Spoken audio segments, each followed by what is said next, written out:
All right, let's talk about a project that was just insane.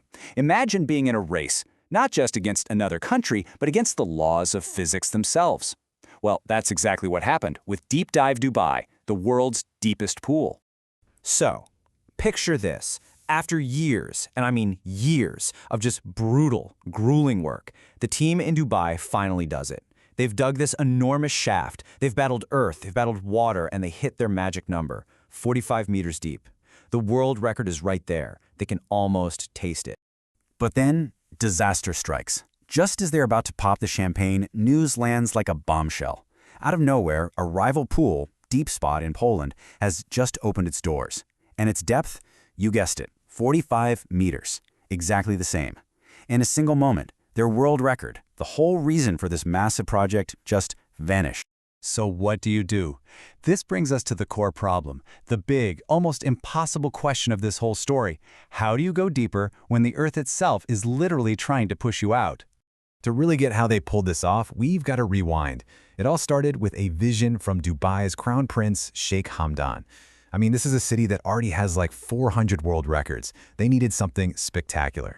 And here's where it gets really interesting, because there was some very specific rules. It wasn't enough to just be the deepest. Nope. The whole thing had to honor Dubai's history of pearl diving, the building itself had to look like a giant seashell, and, this is the real kicker, it had to be built below ground level. You couldn't just build a 45-meter tall tower and fill it with water. That was off the table.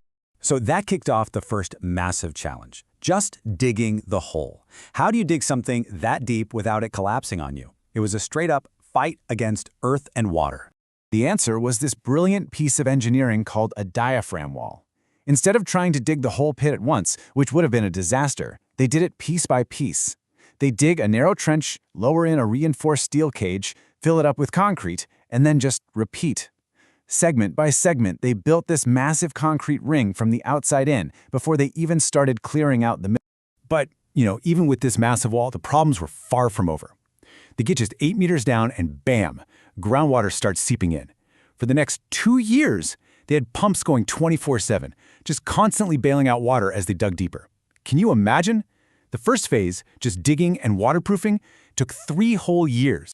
By the time they were done, they had moved 45,000 tons of earth and rock. I mean, that's just a colossal amount of material.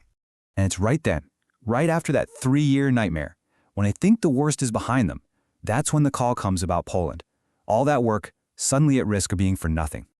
I mean, just try to imagine how crushing that must have been. 3 years of fighting every single day, and in a flash, your whole goal is gone. The dream was just falling apart. But the Crown Prince's response, it was simple. It was direct. 45 meters isn't the record anymore? Okay, go deeper. The new command came down. Forget 45. We're going to 60 meters. Now, this was a huge problem. You can't just dig another 15 meters.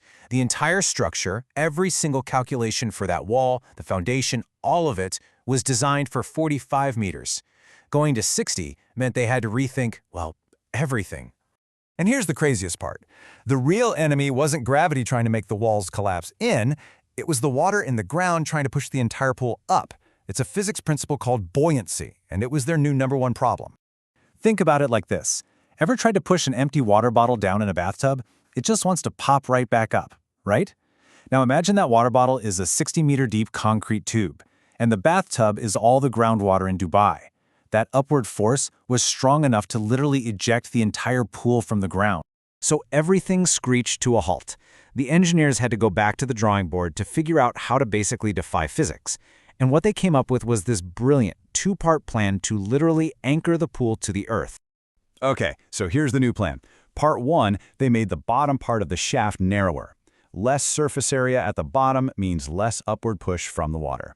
Simple, but smart. Part 2 is the real game changer.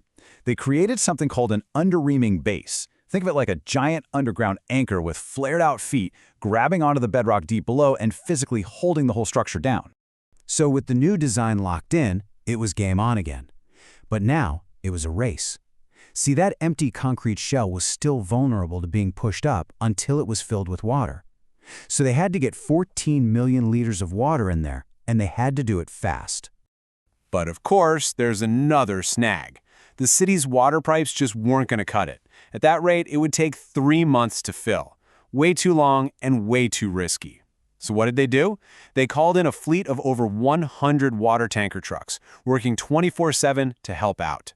And even with all that, 100 trucks running around the clock, it still took a full month just to pour all the water in. A month. It's kind of hard to wrap your head around 14 million liters of water. So to put it in perspective for you, that is enough water to fill 6 Olympic-sized swimming pools, all in one place. And what's inside is just as incredible. They built a whole sunken city for divers to explore. The water? It's kept crystal clear by a filtration system developed with NASA that cycles all 14 million liters every 6 hours, and it's always a perfect 30 degrees Celsius. After all that struggle, Deep Dive Dubai finally opened in 2022. You know, the government in Dubai has never said how much this all cost. They just call the project priceless. And that kind of leaves us with one last big question, doesn't it? After fighting another country, fighting the laws of physics, fighting the planet itself, what's a world record really worth?